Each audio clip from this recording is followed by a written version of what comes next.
बाई, जरा स्वयंपाकावर लक्ष द्यायचं. कधी मीठ जास्त होऊन जाते, कधी काहीच होत नाही. आता ते लग्न होणार आहे. हो. तिकडं नवऱ्याच्या घरी काशीच कामं करशील का तू? काय म्हणणार मग तिकडचे?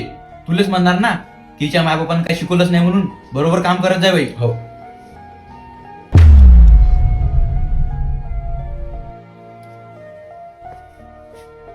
ए ताई, काय? हे शर्ट तून धुतले ना, कपडे तूच धुत ना? बरोबर धुते ना कपडे. दाग तर काढायचं आहे, पूर्ण मड तसं राहते कपड्यावर. नवऱ्याच्या घरी गेल्यावर बी काय असेच काम करशील का तिथं?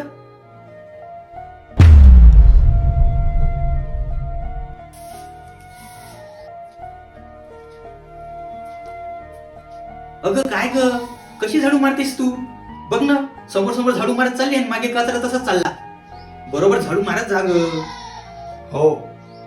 आता तुझं लग्न होणार आहे. आता तुला काय सांगतच राहणार की मी तुझ्या सासरी पण अशीच काम करशील का तू? काय म्हणणार तिकडचे? बरोबर झाडू मार. बघ मागे कचरा तसाच आहे, बरोबर मार.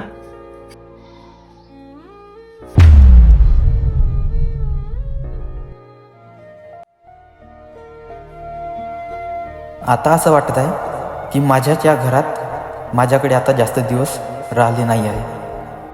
भाऊ पण कोणत्या पण गोष्टीवरून लग्नाबद्दल बोलतो. आई पण बोलते, बाबा पण बोलतात. हो ना, का नाही बोलणार. मी एक स्त्री आहे आणि माझा जन्म ना 2 वेळा होते. एक आईच्या पोटातून आणि एक लग्न झाल्यावर. मला माहीत आहे की मी चांगले कपडे धुते, चांगले जेवण बनवते आणि चांगले झाडू पण मारते. पण घरच्यांना वाटते मी आणखी चांगलं केलं पाहिजे.